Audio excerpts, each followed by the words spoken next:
Vigil, Ante, and the Vigilante Antics by BelleAmant. Read by Shadow 5. Chapter 17. Caught. Izuku and Hitoshi were 4 years old when their lives were torn apart. They were 4 years old when they met one another at the orphanage. They were 4 years old when they decided to dedicate themselves to helping others. Izuku and Hitoshi were 10 years old when they realized that life is more than black and white. There's so many shades of grey in the world, and the two have edged through the shades of caution. They've been forced into fights with heroes in order to escape for another day. They've sold to villains in order to save my people. They've created alliances with those that they should be apprehending. They've done so much, so many things that were in their consciences, in order to protect others who would otherwise go unsaved.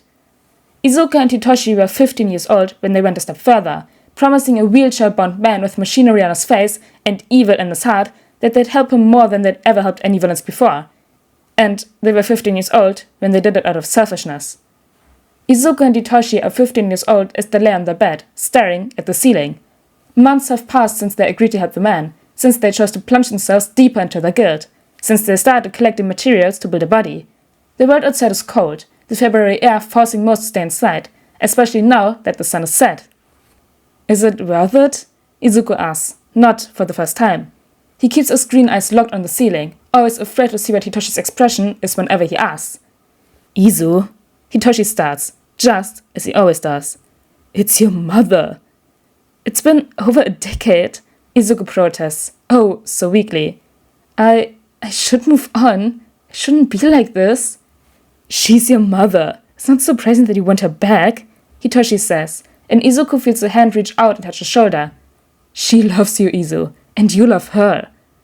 I do, Izuku agrees, reaching up and rubbing away a stray tear. He's always been a crier, just like his mother. You're sure you want to do this with me? We do everything as a team, Hitoshi says. Why would this be any different? This isn't the same. This isn't to help others. This is me being selfish. This is you bringing a woman back when she never should have left. But what we're doing in return, Izu, Hitoshi says, cutting him off just like he always does when Izuku starts to fall too deep into his worries. Listen to me. We're not villains. We're not killing anyone. We're just selling a good. We're going to have them kill, Izuku protests. We've always done that, Hitoshi whispers. But we'll take them all down, yeah? Yeah, Izuku promises. We know all of the problems with our products. We can deal with our clients when we're stronger. Exactly. This guy isn't any different. We'll do as he asks. But we don't have to give him everything. And we don't have to hurt anyone. We'll do enough to keep him happy. We'll bring back your mom. And then we'll be fine. She'll be back, and we can stop helping him right away. Do you really think it'll be that simple? Izuku asks, turning his head to meet his friend's eyes. Hitoshi shrugs. I'm sure there will be some setbacks, he admits, but then he smiles softly. But we've always been good at overcoming those, yeah? Yeah, Izuku agrees, and then again. Yeah. Izuku manages a small smile in return, a burst of hope bursting in his chest, pushing away some of the guilt so that he can breathe and sit up. Come on then, Izuku says, brushing away the last of his tears. Let's get going, Toshi. They don their vigilante gear, careful to make sure everything is in place and secure. Then, Vigil and Ante leap out of their window, knowing that it'll be the last time that they ever will. And the story continues. Shota Aizawa stands on a rooftop, letting his breath form tiny clouds in the cold winter air, as he regrets every decision he's made that led to him having to do night patrols in the freezing weather. He doesn't truly regret it, he thinks, but he's coming closer to that feeling every time that he has to go on patrol, only for nothing to happen. It's winter, Shota mutters to himself as he rubs his hands together, then sticks them in his pockets instead. No one in their right minds would cause problems right now. They're too busy trying not to freeze half to death.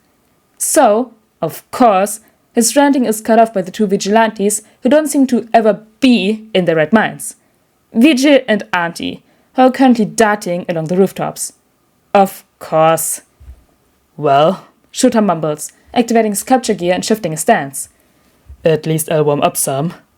He takes off after them, racing to match the momentum and surpass it. He can't tell if the duo notices his pursuit or not, as they continue to talk like nothing is amiss. Hey, Ante! Vigil calls out, the ever-present crackling grating on Shota's ears as the vigilante increases his voice to be heard as the males leap to separate rooftops. Think I can do a flip? I know you can do a flip, Vigil, Ante says. No, over the gap.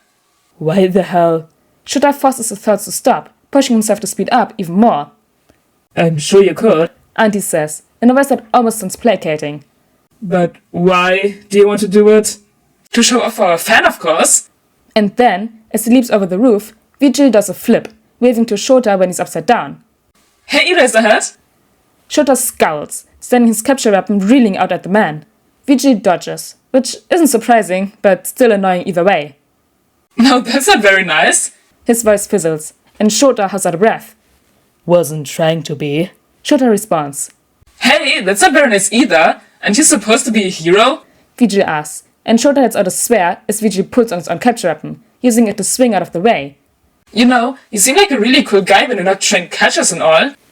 Well, how about this? Shota starts, swinging the weapon and smirking as he catches Ante by the ankle. I take you two in, and then we can sit down and have a nice, long chat. He can't see their face, but Shota feels like Vigil is smiling when he asks. No, really? Could we get an autograph while we're at it? Sure, I'll sign your mask and everything. Shota draws, but Vigil shakes his head.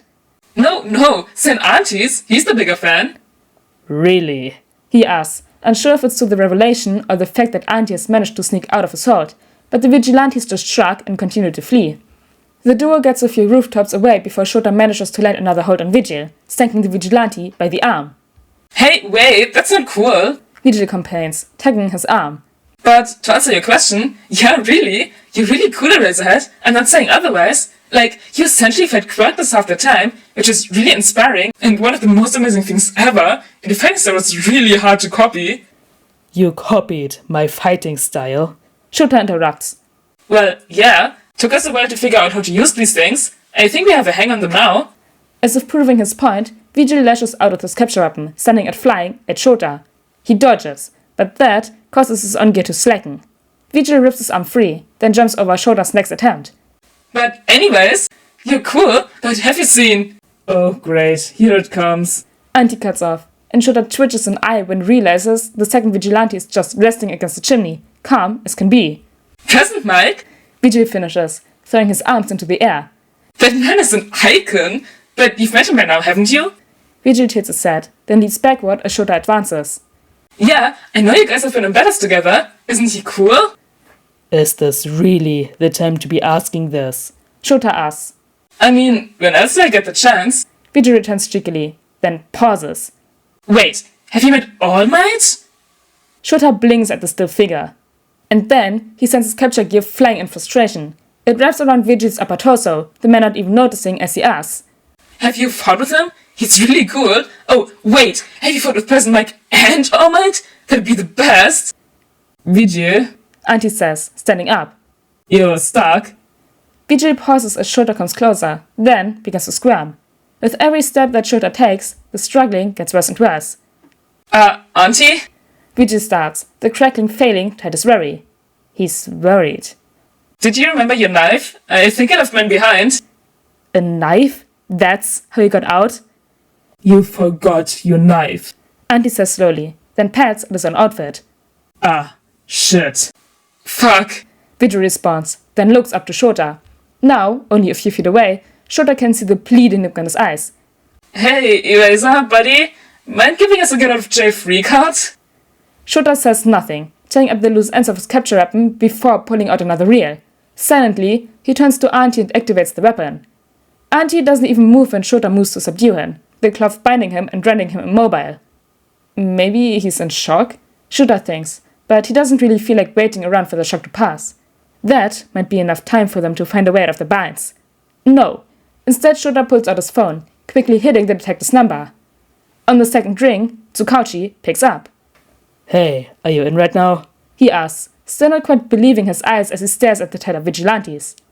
Yeah, Tsukauchi affirms with a muffled yawn. Then, I was about to leave for the night, but what do you need? Stay at the station. Shota advises. I finally caught them, and I don't think they can get out this time. Tsukauchi says nothing, the line going dead, and Shota figures the man is surprised. Hell, He is too. But hey, it's not like you have to deal with them much longer, yeah? Oh my gosh, they got captured by Aizawa. Was that planned? It said, then Vigil and Ante leap out of the window, knowing that it'll be the last time that they ever will. Like, that kind of implies that they plan to get caught, maybe? But anyways, guys, I hope you all enjoyed chapter 17 of Vigil, Ante and the Vigilante Antics, and I'll see you all next time. Bye!